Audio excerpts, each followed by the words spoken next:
Hare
काचे साठी पंते हाती धरली पाठी, पंते हाती धरली पाठी, पंते हाती धरली पाठी।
अर्भकाचे साठी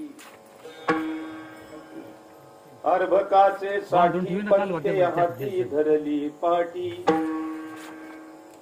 तैसे संत जगी क्रिया करुणी दाविती अंगी बाळकाचे चाली माता जाणून पाऊल घाली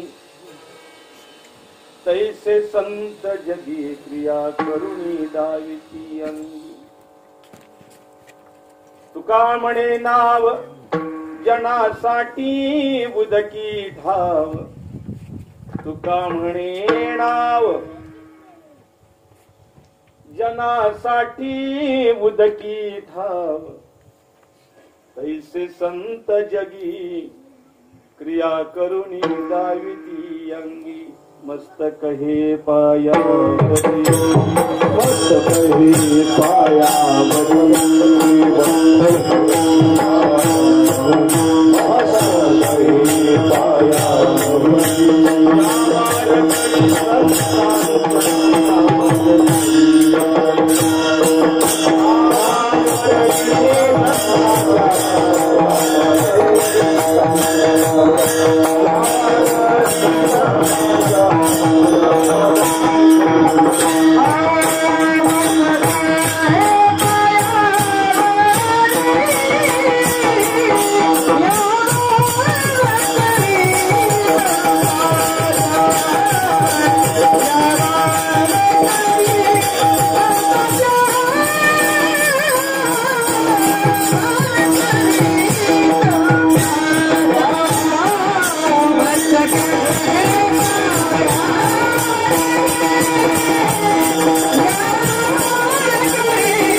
नामांचे केलिया स्मरण होय सकळ विद्येंचे अधिकरण तेची वंदू चरण श्री गुरूंचे ते नमस्कारून आता अर्भकाचे साठी पंते हाती धरली पाटी तैसे संत जगी क्रिया करुणी दाविती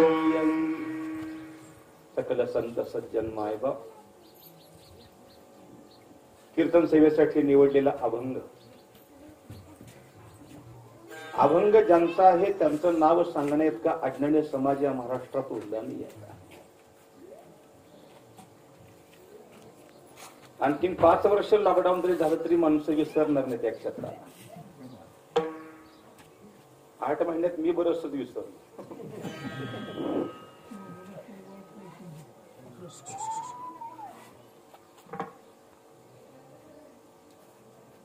आदरणीय श्री हरिभक्ती परायण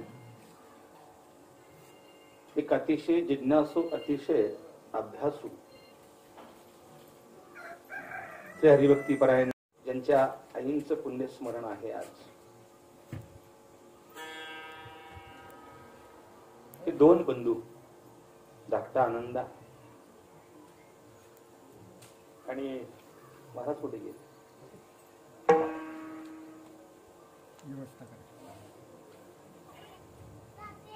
7 भावंडाचं कुटुंब 5 बहिणी. पाठीमागच्या वर्षी बरोबर आज मी तिला वर्ष झालं आणि त्या निमित्ताची ही श्राद्ध तिथी आहे. त्या वाचनामध्ये थोडासा असा एक भाग गेला होता. आपल्या हिंदू धर्मशास्त्राच्या विधीनुसार 3रा केला जातो, 10व्याच्या दिवशी 10वा केला जातो, 13 वाजतो, 14 वाजतो, आधी काय असेल. पण श्राद्ध तिथीचं पिंडदान होतोपर्यंत तो आत्मा भरकटतच असतो. श्राद्ध तिथीच्या पिंडदानाच्या वेळी त्याला मुक्ती मिळत असते आणि ती मुक्ती हरिभजनानं जर होत असेल, नामस्मरणानं जर ती मुक्ती होत असेल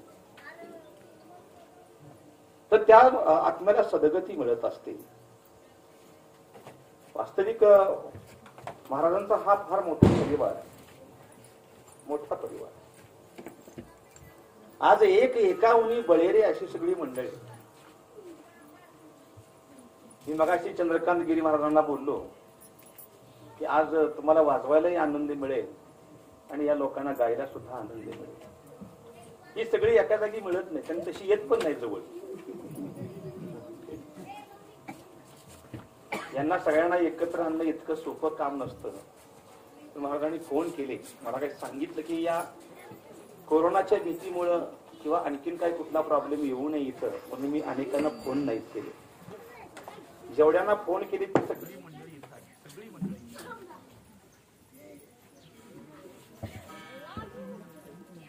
दिलीप बुवा खबालवाडीमध्ये फेटा बांधला, तुझ्या आज बांधतोय फेटा.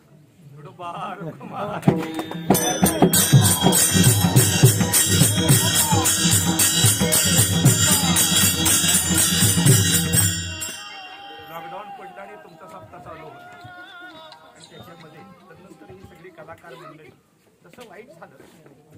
एक वाईट हा व्हायरस आला, हा रोग आला आणि सगळ्याच कलाकारांचं, सगळ्या कीर्तनकारांचं सगळे सप्ते थांबले गेले. एकमेकाला एक माणसं भेटत नाहीत. पण या समाजामध्ये कोरोनानं बऱ्याच लोकांना फार चांगलं काही शिकवलं. काही त्यातनं वाईट जरी असले तरी काही गोष्टी फार चांगल्या शिकवल्या गेल्या, फार चांगल्या शिकवल्या गेल्या. भगवान करो तो काळ, ती वेळ संपत निघालेली आहे. पुढे पाठीमागे चालू होईल. अतिशय छोटा अभंग आहे. अभंगाचा भावार्थी फार मोठा सुंदर आहे. हे निमित्ताचं कीर्तन आहे. या कीर्तनाला वेळेची थोडी मर्यादा असते आणि त्या मर्यादेतच मी बोलणार आहे तुमच्या बरोबर. माझी प्रामाणिक प्रार्थना, भगवंताचं सुंदर भजन करा. अभंगाचा गोड भावार्थ तुमच्या पुढे मांडतो. विठोबार कुमार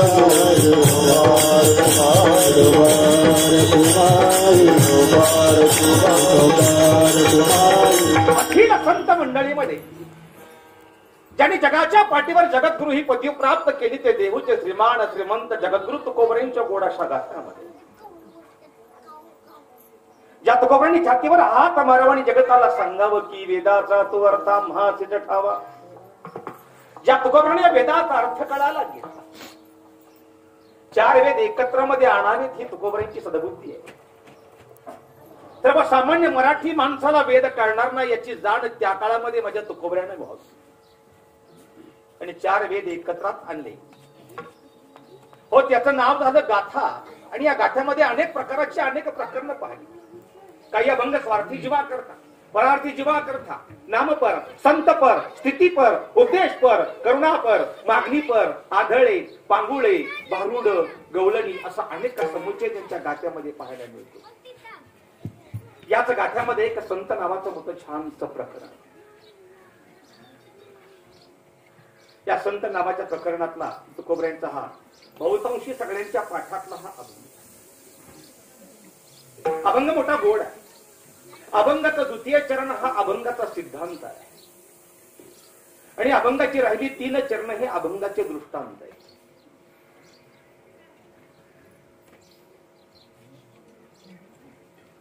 सिद्धांताला ध्रुवपद असं म्हणलं जात. 27 अभंगाचा हरिपाठ, पण सिद्धांत त्यातला एकच आहे, हरिमुखे म्हणा एवढा सिद्धांत आहे. एका सिद्धांताकरता एवढा मोठा संत ज्ञानोबांनी विस्तार करावा, तसं श्रीमंत संत तुकोबरांनी या अभंगामध्ये एका सिद्धांताकरता दृष्टांत मांडले.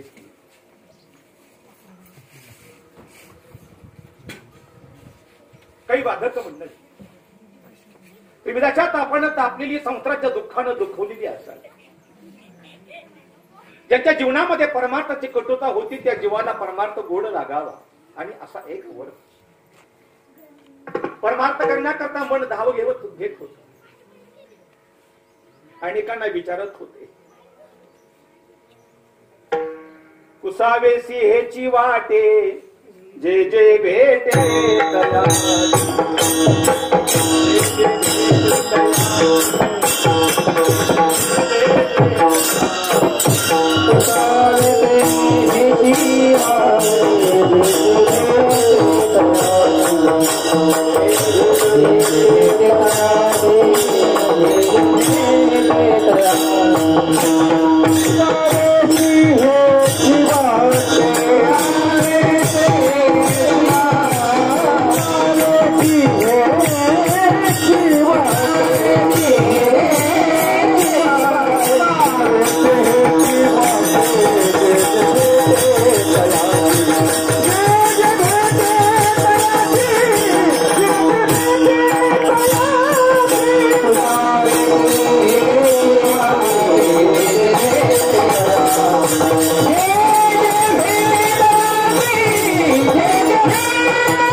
चाली ऐकाय म्हणून मी प्रमाण देतो.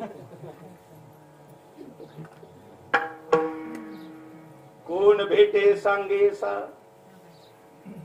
हा वर्ग विचारायला लागला, अरे परमार्थाचं मार्गदर्शन करणारा असा कोण आहे की जेणेकरून आम्हाला परमार्थाच्या वाटेला लावू लागतो.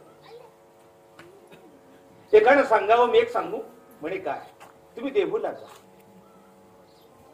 तुम्ही तुकोबरांची भेट घ्या, तुम्हाला खरा परमार्थातला मार्ग मिळेल. आणि हा सगळा वर्ग देहूच्या वेशीमध्ये येऊन तुकोबरांच्या घरापर्यंत पोहोचले. महाराजात उतरीला बसून भजन चाललेलं आहे, जय जय राम कृष्ण. चिपळ्या वाजत आहेत, विना वाजत आहे, महाराज डुलत आहे, जणू काय लुब्धली नादी. महाराजांची समाधी लागली.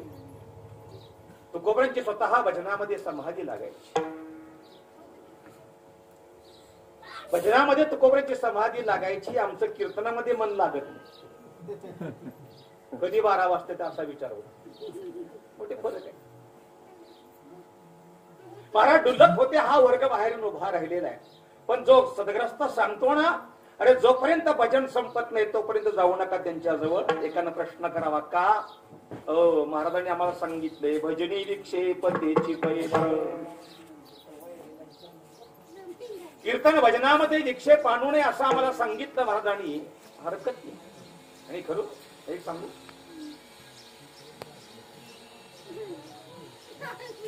पहाटेच्या वेळी गंगेच्या स्नानाकरता तुकोबराय चालले आणि चालता चालता अंधारामध्ये त्यांचा पाय लागला तुकोबरायांचा एका सदग्रस्ताला. अंधार होता पण जवळ तुकाराम महाराज खाली वाकून जवळून पाहतात तो काय, अरे कोण एक भला साधू व्याघ्रासनावर बसलेला आहे, कमंडलो आहे, हातामध्ये कुबडी आहे, रुद्राक्षा माळा गळ्यामध्ये, दाढी वाढलेली, जटा वाढलेल्या, भस्म लावलेलं. तुकोबरायांनी त्या साधूकडं पाहिलं आणि महाराज 10 दिशे आडवे झालेली मोठा आक्रोश, मला क्षमा करा, मी तर जगाला सांगत आलो भजनी विक्षेपतेची पाय मरण, पण तुमच्या साधनेमध्ये तुमच्या नामस्मरणामध्ये माझा पाय लागल्यामुळं तुम्हाला विक्षेप झाला, तुम्हाला हवी ती मला शिक्षा द्यावी, मी द्यायला तयार आहे. पण तुकाराम महाराज गुडघ्यावर हात जोडून त्या महात्म्याच्या पुढे उभा आहे. तो महात्मा हसतो तुकोबरायांच्याकडे पाहून. त्यांना राग नाही, राग नाही, कारण अशा सत्पुरुषांना कधी कधी फार राग येत असतो. म्हणजे राग येतात ते सत्पुरुष नाही, सत्पुरुष म्हणून घेतात त्यांना राग येतो असा म्हणतात. ते हसताय. मग मात्र तुकाराम महाराज त्यांच्याकडे निहाळून पाहतात आणि प्रश्न करतात, तुम्ही कोण, आपलं नाव का, या ठिकाणी येण्याचं कारण काय. आम्हा सर्वांना पाठ आहे, बाबाजी या फुले. माझा मुद्दा आहे, तुकोबरायांना आवडत नाही त्यांचं भजन चाललंय तोपर्यंत कुणीही आत जाण्याचा प्रयत्न करू नका म्हणणारा हा साधक, जोपर्यंत भजन चाललंय तोपर्यंत हा वर्ग बाहेरच उभा आहे, तुकोबरायांच्या भजनामध्ये डुलत आहे. हळूहळू हळू भजन संपलं. तो विणा त्या चिपळ्या हातात त्या तुकोबरायांनी खाली ठेवाव्या त्या, आणि समोर पाहावं तर बरीचशी लोक तुकोबरायांच्या पुढे उभा. आपण कोण, इथे येण्याचं प्रयोजन काय. अरे या अगोदर मी आपल्याकडे आलो, तुम्ही मला विचारलं नाही. मी प्रत्येकाच्या अंगणात उभा आहे, प्रत्येकाला मोठमोठ्यानं हाका मारायचो. हकारून सांगितलं नाम घेता राहू नका, हाका मारायचो. मी पाया सुद्धा पडतो तुमच्या, लागून या पाया विनितो,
ही विनवणी केली तुम्हाला. आता तुम्ही माझ्याकडे का आला आणि एकानं हात जोडले. महाराज व त्रिविधाच्या तापानं तापलो, संसाराच्या दुःखानं दुखावलो महाराज. अरे माझ्याकडे का आला? त्या संसाराचं दुःख आता सहन होत नाही आणि तुम्हीच आम्हाला आता मार्ग द्याल की आम्हाला कुठंतरी सुखी व्हायचं. आम्हाला असा मार्ग द्या परमार्थाचा की आम्हाला विसर पडावा. अवघी आमचा विसर झाला, आम्हाला सर्वांचा विसर पडावा. तुकोबाई म्हणतायत आलो याच कारणास. अरे याच्यापेक्षा कोणतं वेगळं आम्ही काम घेऊन येऊ? तसं मी 3 मुद्दे ऐकले होते. यावंच लागतं तुम्हाला आम्हाला. येतात त्यांना संत म्हणावं, आणावं लागतं त्यांना देव म्हणावं. तुम्हाला आम्हाला यावंच लागतं. केले कर्म झाले त्याची भोगा आले, उपजले मेले ऐसे किती पूर्वजन्मीच संचित भोगण्याकरता तुम्हाला आणि आम्हाला जन्माला यावंच लागतं. येतात त्यांना संत म्हणावं. आपल्याप्रमाणे पाठ आहेत जगाचा कल्याण. अवतार तुम्हा धरायाकार.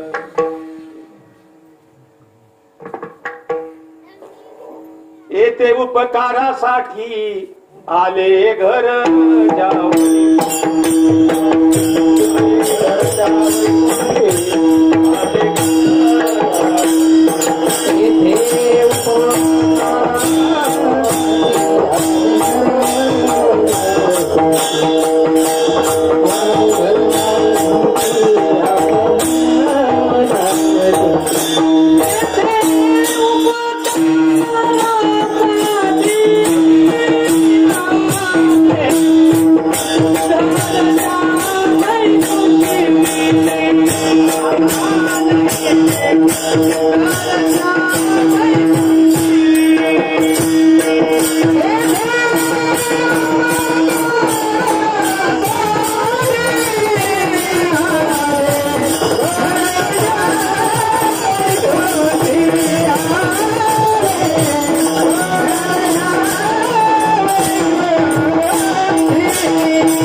येताना संत काम घेऊन येतात आणि काम संपलं की संत निघून जातात. तुम्ही आम्ही येताना काम घेऊन येत नाही आणि जगाला कंटाळा आला तरी जात ही आपली जात. पण संत कसे देवाला आणावं लागतं. सगळे तुकया मेला देणे या गुणा आणला. हो संत येतात. ऐका खरं महाराज सांगतायत निश्चितपणे तुम्हाला मार्ग देतो, आपण आत या. तुकाराम महाराज समोर हा वर्ग बसलेला आहे आणि महाराज उभा राहिलेले. कारण जो उपदेश करतो, जो सांगतो त्यानं उभं राहावं आणि ज्याच्या उपदेश चाललाय जो ऐकतो त्यानं खाली बसावं. म्हणून आजही वारकरी संप्रदायामध्ये असा नियम आहे की श्रोत्यानं वक्त्यापेक्षा उंच गादीवर बसू नाही. पण आता तसं राहिलं नाही, कारण चोपदारी तसं नाहीत ना.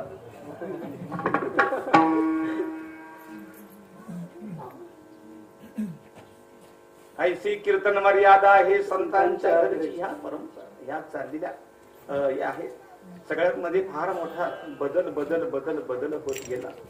आम्ही टीव्हीची कीर्तनं ऐकू लागलो, सकाळची कीर्तनं ऐकू लागलो, संध्याकाळची कीर्तनं ऐकू लागलो.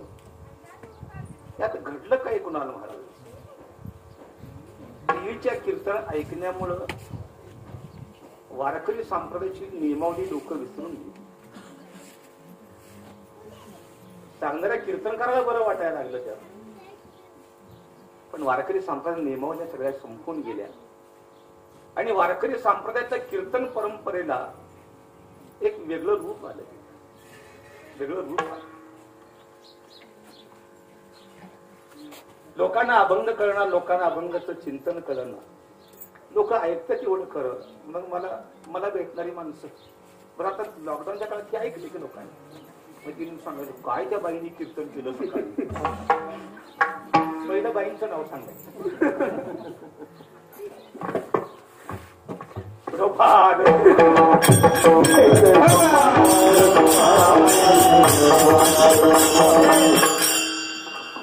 आणि म्हणून मी खरा हा विचार करतोय. पण चंद्रकांत गिरी तुला म्हणतात नको महाराज नाही. तुकोबऱ्यांच्या समोर हा सगळा वर्ग बसलेला आहे आणि महाराज त्यांना सांगू लागले, तुम्हाला गोड जर परमार्थ करण्याची प्रामाणिक इच्छा असेल तर मी सांगतो ते करा. म्हणे काय करू? तुम्हाला संत सानिध्य करावं लागेल. एकाने विचारलं, संत सानिध्य करू, संत संगत करू? नाही, असं नाही. संत म्हणावं कोणाला? संत भेटतील कुठं? संत असतात कसे? कारण यातलं महाराज आम्हाला काही माहितच नाही. कारण संगतीशिवाय परमार्थ घडत नाही, संगतीशिवाय काहीच घडत नाही. चांगल्यांची संगत ही फार महत्वाची जीवनाची पंगत आहे आयुष्याची. तुकोबऱ्यांना प्रश्न करावा यांनी की महाराज संत म्हणावं कोणाला? तुकोबराय म्हणतात त्यांना काय सांगावं? बरं, आम्हा घरी धन. तुकोबऱ्यांचं कधी पोट भरलं नाही. महाराज कधी एका दृष्टांताशी शांत नाही, कधीच नाही. अनेक अभंग पाहून घ्या तुकोबऱ्यांची. महाराज कधी एका दृष्टांतात शांत बसत नाही, एका दृष्टांतात लोकांना असं सांगून थांबलेत असं नाही. महाराज अनेक दृष्टांत मांडतात. त्यांना पहिला जो एक दृष्टांत मांडला तो या अभंगाच्या पहिल्या चरणात. अर्भकाची साधी, अर्भकाची साधी, अर्भकाची साधी,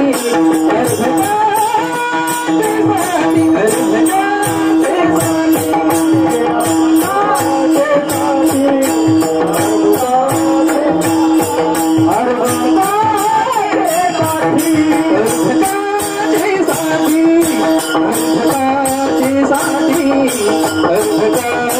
साधी,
अर्भकाची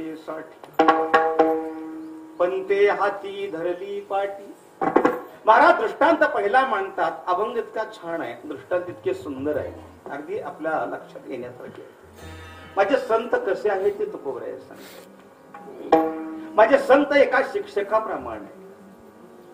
पंथ याचा अर्थ एक गुरुजी, शिक्षक या पद्धतीने आपण बोलू. संत शेकबा दादांच्या चरित्रामध्ये पंथ नावाच्या शब्दाचा उल्लेख अतिशय छान आला म्हणून मला कळलं.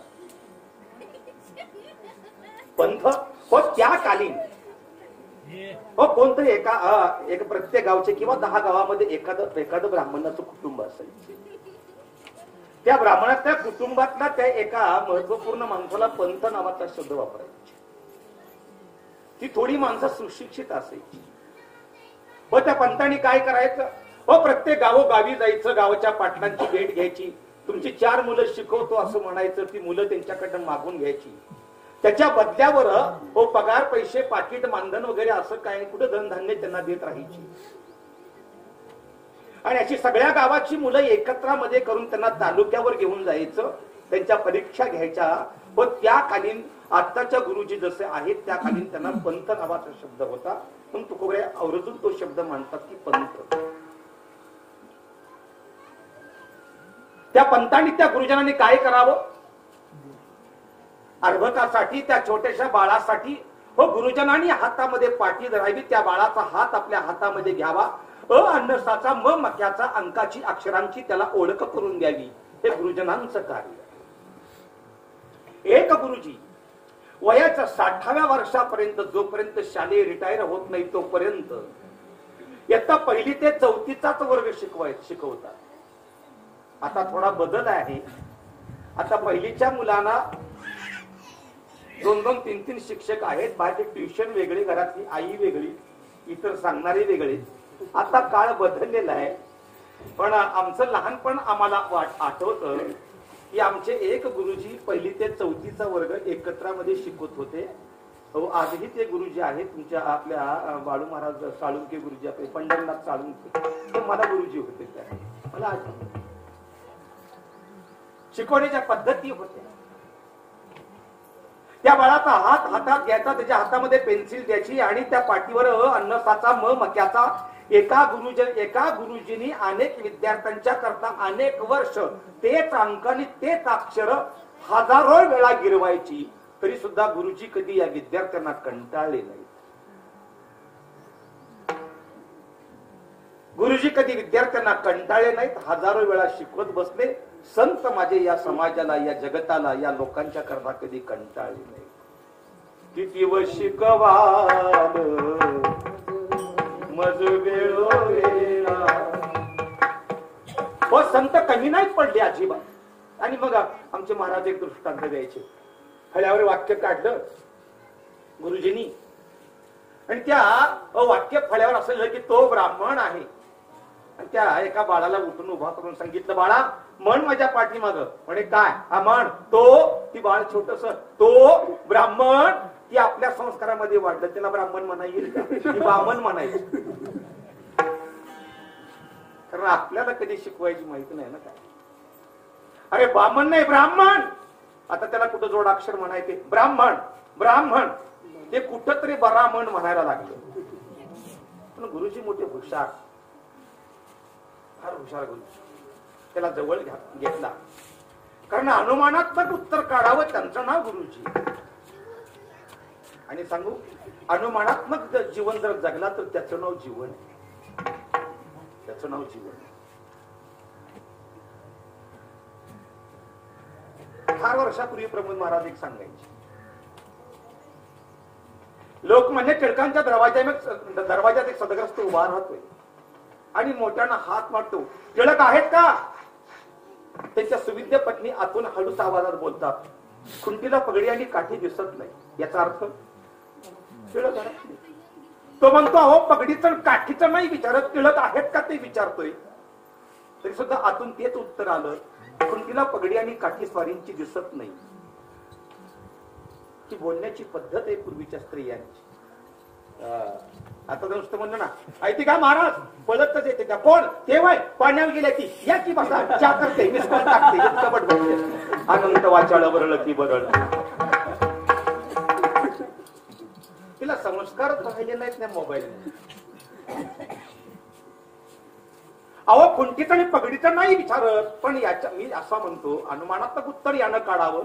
ज्याची खुंटीला पगडी आणि काठी दिसत नाही, त्याची पगडीतलं डोकं पगडी घेऊन बाहेर गेला असावं, हे याच्या डोक्यात आलं पाहिजे का?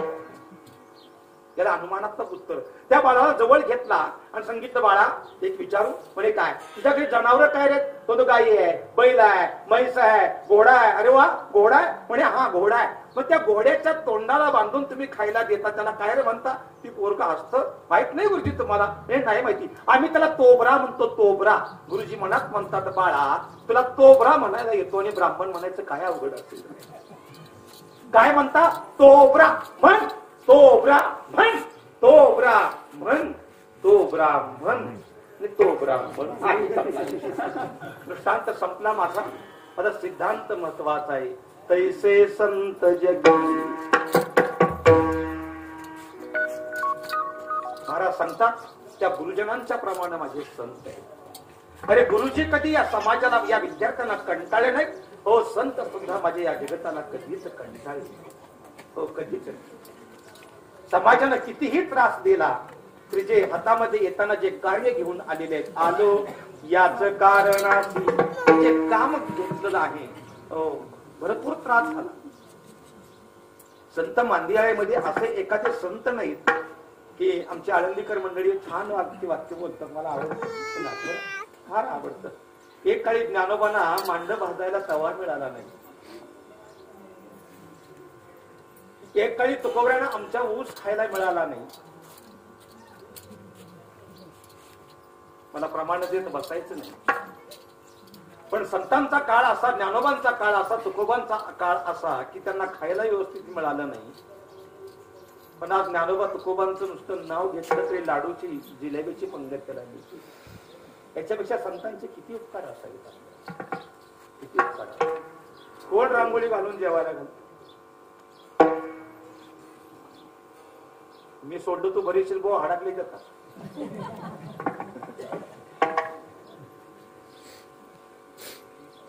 होईल चालू चालू.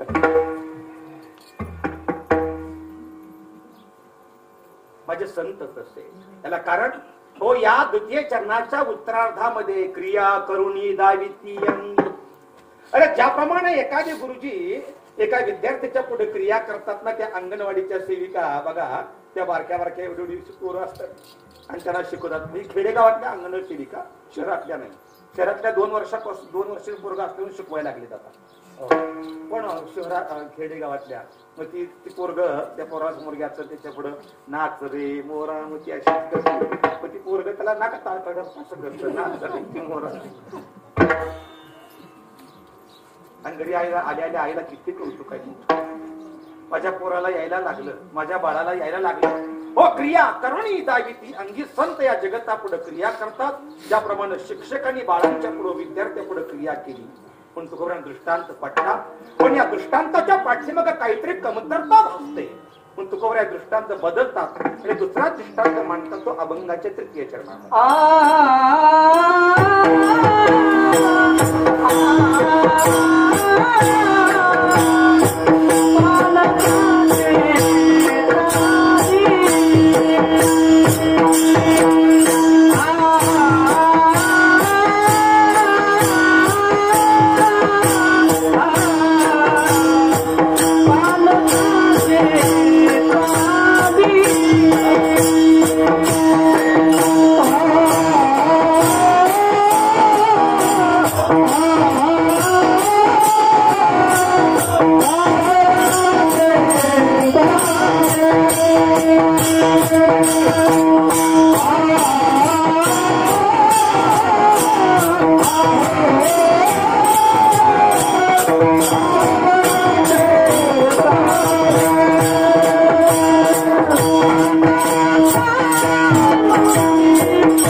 मनाचे चाली दृष्टांत क्रमांक 2 आणि चरण तिसरा आहे. महाराज सांगतायत हो एक आई आपल्या बाळाला चालवायला शिकवते ना. माता जानोनी या शब्दाला जरा अंडरलाईन करा, महत्वाचा शब्द आहे. आई आपला पाऊल बाळा करता जाणून टाकते याचा अर्थ अगदी सोपा आहे. एक आई आपल्या बाळाला ज्याला चालवायला शिकवते ती क्रिया थोडीशी लक्षात आणली तर अभंग लक्षात येते. ती आई बाळाला चालवायला शिकवताना आई खाली वागते आणि बाळाचा हात आपल्या हातात धरून त्याला चालवायला शिकवताना आई पाठीमागे चालते आणि बाळ पुढून आईकडे चालत असते. तर आईचं लक्ष त्या बाळाच्या चेहऱ्याकडे नाही, त्या बाळाच्या पाऊलांच्याकडे. त्याला कारण माझ्या बाळाचं पाऊल किती मोठं पडतंय एवढंच पाऊल आई मोठा टाकते. न जाणो आईचा मोठा पाऊल पडला तर बाळ पडेल याची जाण माझ्या आईला आहे. म्हणून जाणून हा शब्द फार महत्वपूर्ण दिले. क्रिया करून बाळा पुढे आई क्रिया करते, बाळाला चालवायला शिकवते. आई बाळाला चालवायला शिकवते, संतांनी जगाला चालवायला शिकवते. कुठं चालावं कुठं नाही चालावं हे संतांनी शिकवते. आळंदीपासून पंढरपूरला चाला, पंढरपुरापासून आळंदीला चाला. आणि आणखीन एका महिन्यानं निवृत्तीनाथांच्याकडे चाला.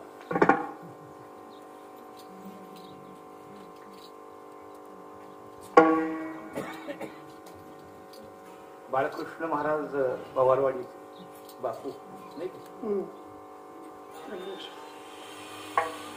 आपल्या सातारा जिल्ह्यातला एकमेव असा माणूस आहे की आज 100 वर्ष झालं त्यांची दिंडी आळंदीवरून त्र्यंबकेश्वरला चालत आहे. तुझा तुम्हाला ना जात गेलाय तू तुझे गुरुजी बार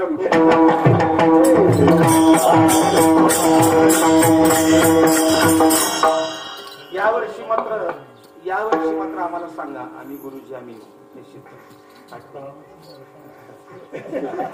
निवृत्तीनाथांचा सोहळा माझ्या संतांनी आम्हाला चालवायला शिकवलं. कुठं चालावं कुठं नाही चालावं. मला सांगण्याचा मुद्दा माझा फार फार महत्वाचा आहे की या सातारा जिल्ह्यानं क्रांती केली या महाराष्ट्रामध्ये. नुसती शूरांसाठी नाही, नुसती वीरांसाठी नाही, तर वारकरी संप्रदाय करता सुद्धा महाराष्ट्रात या सातारा जिल्ह्याचीच क्रांती आहे. पुन्हा लक्षात असा हे पुन्हा लक्षात असा की बोलून गेलो तो मोठ्या सोहळ्यामध्ये. त्याच महाराष्ट्रातलं किती कलाकार आहेत, किती मोठी माणसं आहेत याचा विचार मी केला नाही, पण जे आहे ते सत्यच आहे ते सत्यच आहे.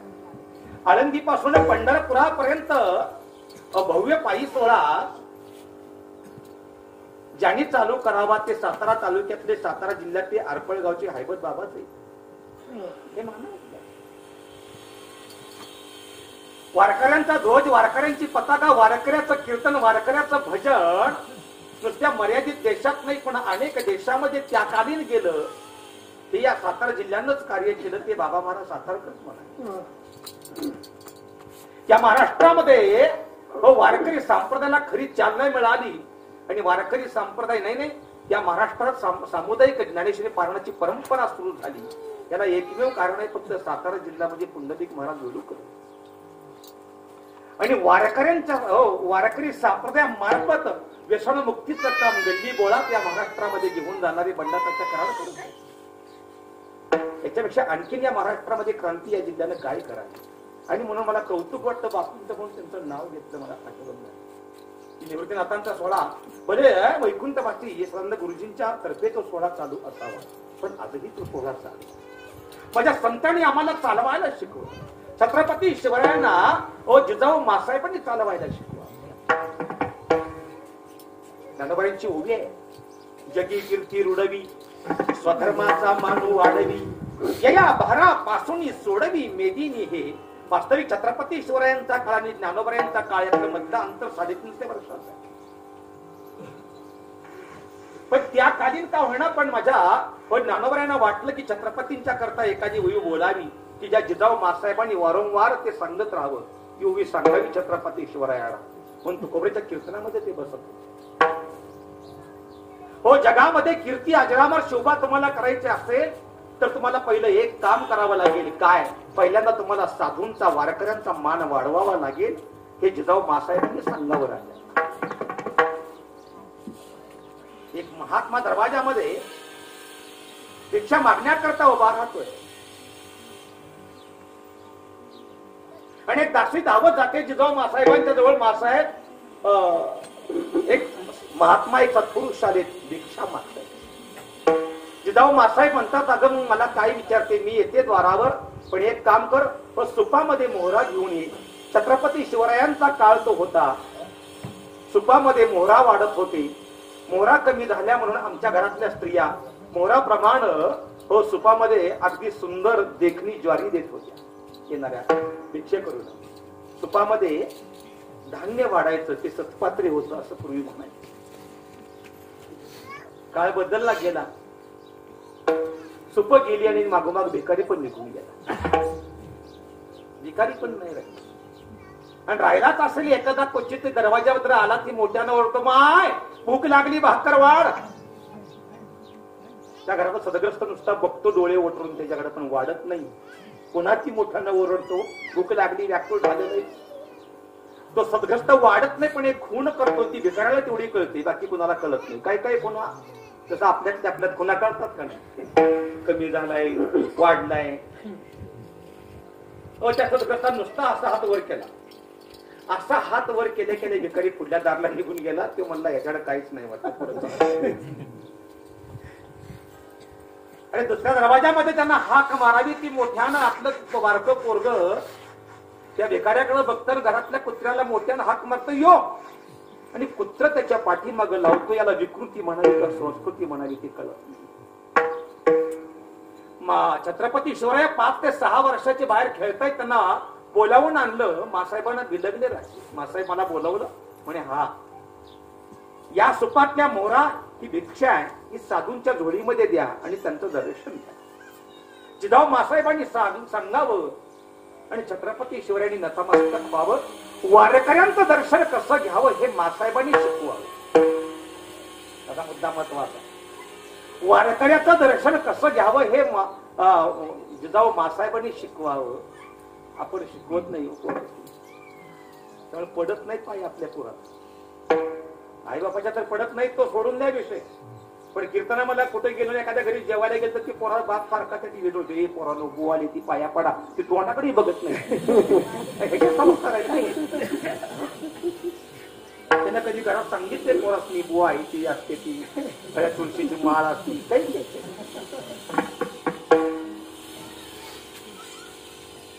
महाराजांनी नमस्कार करून मुद्रा केला आणि 5 पावलं राजे पाठीशी सरले आणि मग खेळायला पळत निघून गेले. ती दासी विचारते मासाहेबांना, मासाहेब ही भिक्षा तुमच्या हातून नाही वाढली, पण राजांच्या हातून वाढली, आम्हाला काही कळलं नाही. मासाहेब हसून सांगतात, अगं राजे लहान आहेत, त्यांना कळावं. दान करतात, धर्म करतात, दीक्षा वाढतात, कीर्तन ऐकतात, भजन करतात. हे माझ्या राजाला मी आतापासून नाही शिकवलं तर थोरपणी माझा राजा दान धर्म करणार नाही, दीक्षा वाढणार नाही, साधूंचा वारकऱ्यांचा मान माझा राजा वाढवणार नाही. म्हणून त्या माझ्या बाळाला मला आत्तापासून शिकवणार. आई बाळाला चालवायला शिकवते, संतांनी या जगताला चालवायला शिकवलं. पुन्हा सिद्धांत तैसे संत जगी, हो तसे संत या जगता पुढं हो क्रिया करतात. ज्याप्रमाणे आई त्या बाळा पुढे क्रिया करते, हो संतांनी या जगता पुढे त्या क्रिया कराव्या, एखाद्या आईप्रमाणे कराव्या. हो हात धरावा आणि हात धरून त्यांना घेऊन जावं, हे माझ्या संतांचं कार्य. पण या दृष्टांताने माझ्या तुकोबरांचं पोट नाही भरलं. मग तिसरा दृष्टांत मांडला ते अभंगाचं 4थं चरण. तुका माने ना, तुका माने ना,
तुका म्हणे नाव जनासाठी उदकी ठाव. महाराज तिसरा दृष्टांत मांडतात तो एका नावेचा मांडतात. पाण्यावर तरणारी एक नाव, हो, जनासाठी, या जगासाठी. उदक म्हणजे पाणी आणि ठाव म्हणजे तरण. ती पाण्यावर नाव तरते आणि या तीरावरून त्या तीरावर सर्वांना पोहत पोहत पोहत पोहत घेऊन जात असते. सर्वांना पोहत घेऊन जात. हो, ती नाव कधी दुःखी नाही. त्या नावेला कधी कोणाकडनं अपेक्षा नाही. त्यांनी मला पैसे द्यावे ती, त्यांनी मला रुपये द्यावे ती, असं कधी म्हणणारे नाव नाही. याचा अर्थ, हो, नावेला कोणाही प्रकाराचा स्वार्थ नाही. तुकोबरे म्हणतात तैसे संत जनी. याचं कारण, हो, नाव सर्व सांभाळ तरवून नेते आणि संतांचं काम या भवदुःखाच्या सागरातून सुखाच्या पहिल्या तीराला तुम्हाला पोहोचवायचं काम माझ्या संतांनी करावं. आणि दृष्टांत पटला तर एका नावेचा दृष्टांत पटला. आईच्या दृष्टांता पाठीमाग कमतरता वाटते, गुरुजींच्या दृष्टांता पाठीमाग कमतरता वाटते, पण नावेचा दृष्टांत पडतो. त्याला एकच कारण की नावेला कोण्याही प्रकारचा स्वार्थ नाही. म्हणून तुका म्हणे नाव जनासाठी उदकी ठाव. तैसे संत जगी क्रिया करुणी दाविती.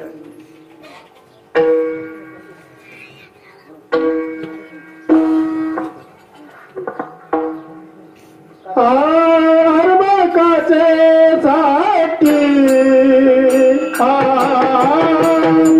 अर्भकाचे साठी अर्भकाचे साठी अर्भकाचे साठी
बरेच दिवस असला ऐकलंच नाही.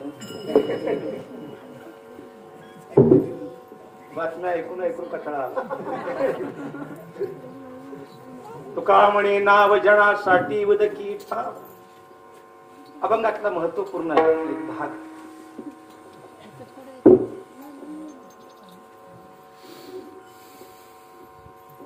अभंगातला मुख्य विषय ज्याला म्हणतो. श्रीमंत संत तुकोबराने दृष्टांत 3 मांडले पण पटला एक. मग कमतरता तुकोबरांना काय जाणवते. पहिला तो दृष्टांत मांडला तो गुरुजनांचा दृष्टांत मांडला पण दृष्टांतात त्या कमतरता आहे. आईच्या दृष्टांतात कमतरता आहे. त्याला कारण आई बाळाला घडवते. आई बाळाला घडवते. आई बाळाला मोठा करते. खाऊ पिऊ घालते. सगळं करते आई त्याच्यासाठी. पण माझं बाळ कोण्या रस्त्यानं चाललं पाहिजे असा दृष्टांत छत्रपतींचा मी मांडला तुमच्या पुढे. याची जाण आईला. आईची अपेक्षा आहे माझ्या बाळानं चांगलं शिकावं. आईची अपेक्षा आहे माझा बाळ मोठा व्हावा. आईची अपेक्षा त्याला चांगली नोकरी लागावी. आईची अपेक्षा त्याला चांगला पगार असावा. 2 नंबरचं मिळावं. गाडी असावी. बंगला असावा. ही आईची अपेक्षा आहे बाळापासून. आईला असं वाटत नाही माझं बाळ आळंदी पंढरीचं वारकरी असावं आणि मला सुद्धा पंढरपूरला आळंदीला त्याने घेऊन जावं. आईची अपेक्षा बहुतांशी काळात राहिलेली नाही. सप्ताह सुरू झाला तर आई मोठ्यानं सांगते बाळा जाऊ नको तिकडं. नादाला लागायचं नाही बुवांच्या. इतका वाईट नाद आहे का. पण सहज बोलणे हित उपदेश. सहज आई बोलून जाते आणि त्याच्यावर तेवढंच नाही. आईच्या काही चुका आहेत. महाराज काही वेडे नाही. एक गुरुजी आणि एक आई ही 2च माणसं या महाराष्ट्रामध्ये असे आहेत की त्यांनी महाराष्ट्र घडवावा का बुडवावा हे त्यांच्या हातात आहे. त्यांच्या हातात. सहज अगदी जर आपण विचार केला तर लहानच्या बाळाला सुद्धा आई सहज मध्ये रडू नको बुवालाय बा. त्या दिवसापासून नफरत आहे त्याला बुवाची. तिथं जागा पुरायची नाही बघायला. आई बाळाला घडवते. आई बाळाला शिकवते. पण आईचा स्वार्थ बाळाच्या पाठीशी फार मोठा असल्यामुळं महाराज सांगतायत माझे संत माझे सज्जन हे कोणत्याही प्रकारचे स्वार्थी नाही. कसला स्वार्थ नाही संतांच्या. कसलाच नाही. आता ते आम्हाला परवडणार नाही त्यांचे शब्द कोबऱ्यांचे सांगायला आपल्या कलाकारांना कीर्तनकारांना जे ते करावे कीर्तन वगैरे आलेली काही प्रमाणे म्हणाय सुद्धा नाहीत आपण म्हणाय सुद्धा आता खरंच म्हणे मी एक सांगू का उद्धव महाराज यांचं माझं प्रेम आहे ते तितकं सत्य आहे. पण तिने मला कीर्तनाला घेतं मलाच का उभं केलं हे माझ्याकडे होतं दादा काय माणसाला मी बापूला मग अशी म्हणलो मला आपलं टाळकरी म्हणून बोलवावं त्यांनी मला थोडस गायला बोलवावं तर आता गाण्याचं तर मला असं वाटतंय की गावं पण अगदी ही दिग्गज मंडळी तर आपलंच काय चालतंय का नाही बरेच राहिलो नाही आपण पण त्यांचं माझं प्रेम बऱ्याचशा ठिकाणी सप्त्याला गीत ते असतील तिने सांगायचं की महाराज तुम्ही कीर्तन किती करताय हे आम्हाला माहित नाही पण तुमची एखादी चाल जरी ऐकली तुम्ही संगतीत आल तरी आम्हाला बरं वाटतं. पण मी रात्रीच सुशांत घोरपड्यांचा फोन झाला ना सुशांतशी बोललो. सातारा जिल्ह्यामध्ये अनेक कीर्तनकार आहेत अनेक मंडळ आहेत पण कमी अवधीमध्ये कोण्याही संस्थेत न राहता मी काय सांगतो कुणाला महाराज क्षमा करा असं काही समजू नका तुम्ही कोणीही संस्थेमध्ये न राहता या सातारा जिल्ह्यामध्ये असा एकही माणूस नाही की त्यांच्या इतका पाठा कुणी केला असेल. आम्ही दिंडीत चालायचो आम्ही लाजायचो मालिका घेऊन ह्यांच्या मागे मला म्हणा येत नव्हतं पुढं बोल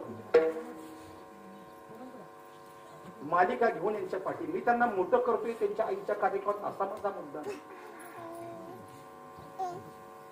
पण या आईंना या लेकराला जे संस्कार दिले आनंदा चाली म्हणते अति गोड गोड जातो ते संस्कार पैसा मिळेल धन मिळेल संपत्ती मिळेल सगळ्या गोष्टी मिळेल पण हे संस्कार आणि हे शिक्षण इतकं सहज मिळत नाही. शिकून मिळत नाही ताल मिळत नाही स्वर मिळत नाही कोणत्याही प्रकारची परंपरा पाठीशी नसताना सुद्धा या अवस्थेमध्ये मंडळी ही सगळी उभा राहिली. ही माणसं कोण आहेत याच्याही पेक्षा मी आवर्जून त्यांच्या नावाचा इथं उल्लेख करेन. आदरणीय श्री हरिभक्ती परायण सानप महाराजांच्या संगतीमध्ये तुम्ही आला तुमच्यामध्ये पाठा करण्याचा एक मोठा बदल झाला आहे. मी त्यांचं नाव कधीच घेताना इथं विसरला कधीच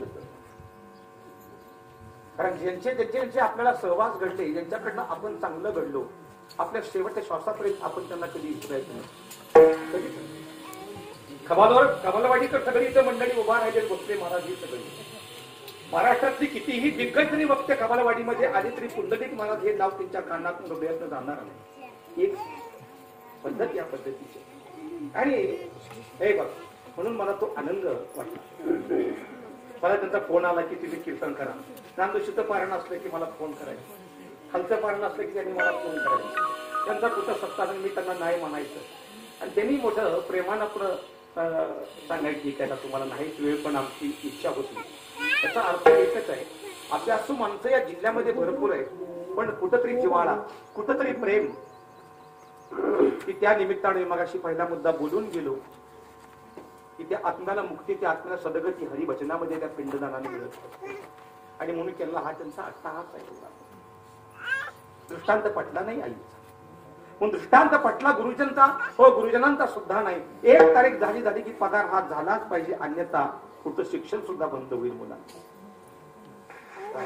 आणि आजचा काळ तो आहे लॉकडाऊनच्या काळामध्ये मुलांच्या हो फी नाहीत भरल्या तर त्यांना ऑनलाईन सुद्धा परीक्षेला बसून घेत नाही इतकं पुढं गेलं आणि माझ्या तुकोबरांना माझ्या संतांना याच गोष्टी मान्य नाही पहिल्या हो इथं स्वार्थ आहे हो गुरुजनांचा जवळ स्वार्थ आहे आईजवळ स्वार्थ आहे पण एकमेव नाव हो तिला कुठल्याही प्रकारचा कसलाच स्वार्थ नाही ते सर्वांना हका देते या रे लहान थोर या की भलती नारी नर करावा विचार न लगे चिंता कोणास या रे नारीनी नराणी लहानानी थोरानी या नावेमध्ये बसा.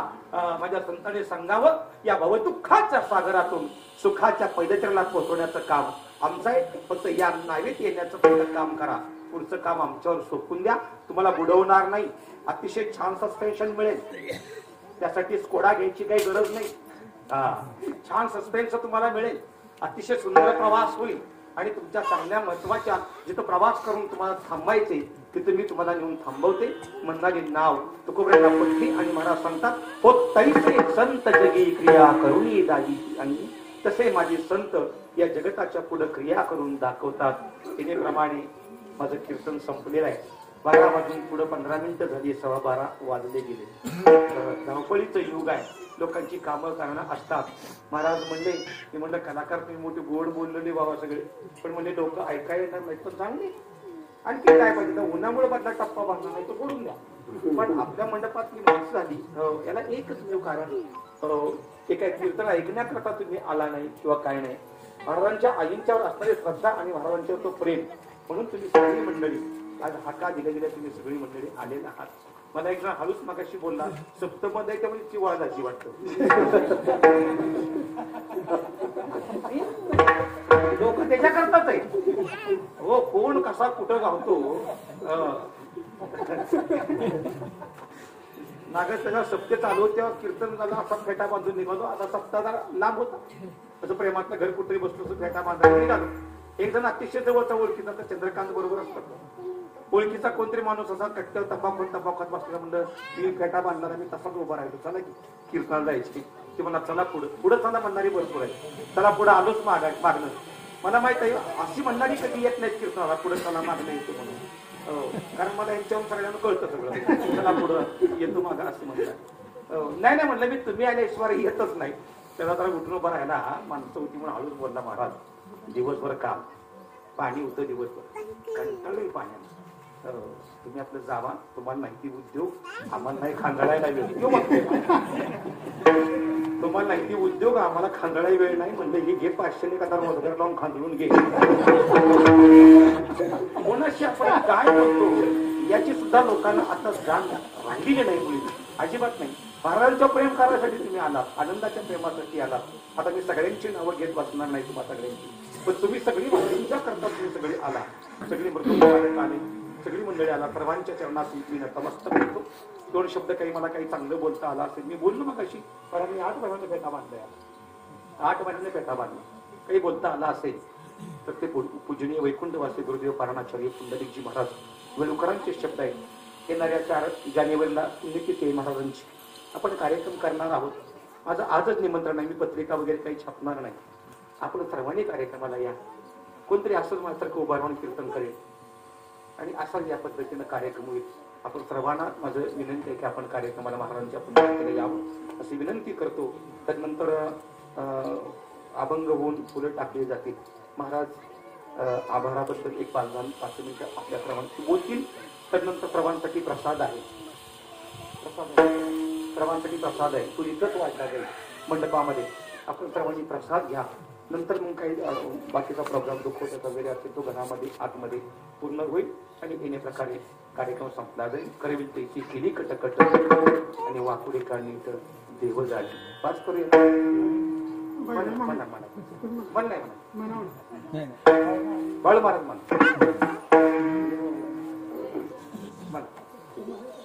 एकदाच म्हणा आणि डबल म्हणा.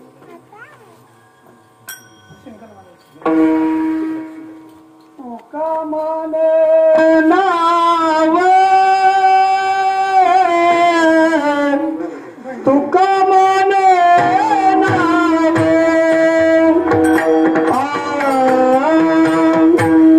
तू कामाने नाव तू कामाने नाव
Oh,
Thank you.